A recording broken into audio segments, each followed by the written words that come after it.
Tapi bagi Reply, celah sekecil debu pun bisa dipelintir jadi badai, asalkan mendukung narasi konspiratif yang ia bangun. Ini bukan interpretasi hukum, ini provokasi berkedok keilmuan.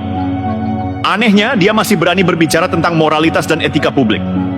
Tapi siapa yang memulai gosip soal narkoba? Siapa yang menyeret-nyeret akun anonim Fufu Fafa, lalu menuduh Gibran tanpa verifikasi? Sejak kapan prinsip innocent until proven guilty dihapus dari kamus seorang ahli hukum tata negara? Kalau itu bukan pelanggaran etika akademik, lalu apa? Apakah kini standar akademisi sudah sebobrok itu? Cukup berkoar di YouTube, lalu bebas menuduh, memfitnah dan menciptakan ketakutan moral? Lebih jujur kalau Reply bilang dia sudah lelah kalah. Karena semuanya mengarah ke situ. Narasinya bukan mencerahkan tapi membakar. Bukan membangun nalar hukum tapi menciptakan histeria publik. Kenapa? Karena dia tahu kalau pakai jalur hukum yang benar, dia tak bisa menumbangkan Gibran. Maka satu-satunya cara adalah mematikan karakter. Character assassination. Ini permainan kotor khas politik pecundang. Tapi mari kita beri pengingat, tidak semua orang bisa dijatuhkan dengan fitnah. Gibran bukan produk instan. Ia punya jejak, punya legitimasi elektoral.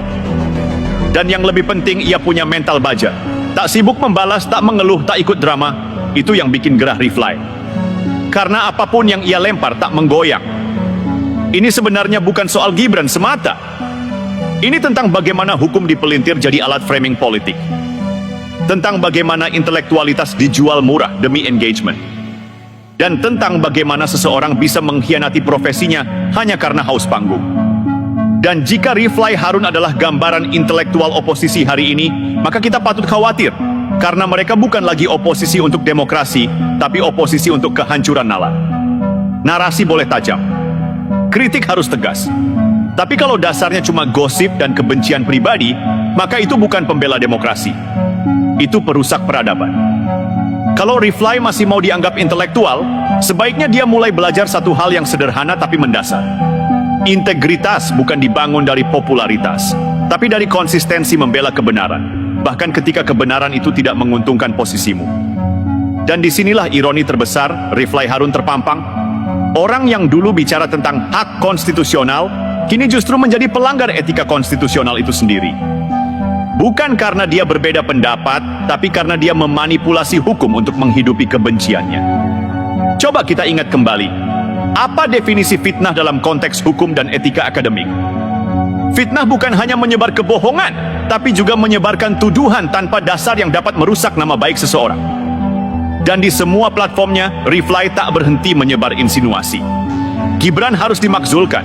Ada skandal narkoba, ada ijazah palsu, Gibran terlibat dalam akun anonim. Semuanya tanpa data, tanpa dokumen hukum, tanpa riset. Hanya berdasar, saya dengar, katanya, bisa jadi. Apa ini bentuk keilmuan? Tidak. Ini kedunguan yang dibungkus toga. Kalau memang Gibran bisa dimakzulkan, mana legal standingnya? Mana kajian hukumnya? Mana jurisprudensi yang relevan? Jangan-jangan Reply sendiri tidak bisa menyebut satu pun pasal yang bisa menjustifikasi tuduhannya, kecuali memaksa tafsir seenaknya. Karena tujuan dia bukan mencari kebenaran, tapi membuat kegaduhan. Dan lebih parah, framingnya itu disebar ke jutaan penonton seolah itu fakta. Padahal ini bukan sekadar kekeliruan teknis, ini sabotase reputasi. Dia tahu betul, di zaman digital, fitnah yang diulang 1000 kali akan terasa seperti kenyataan. Dan di titik inilah Reply tidak lagi berdiri sebagai akademisi, tapi sebagai buzzer politik yang mengemas dirinya dengan kata independen.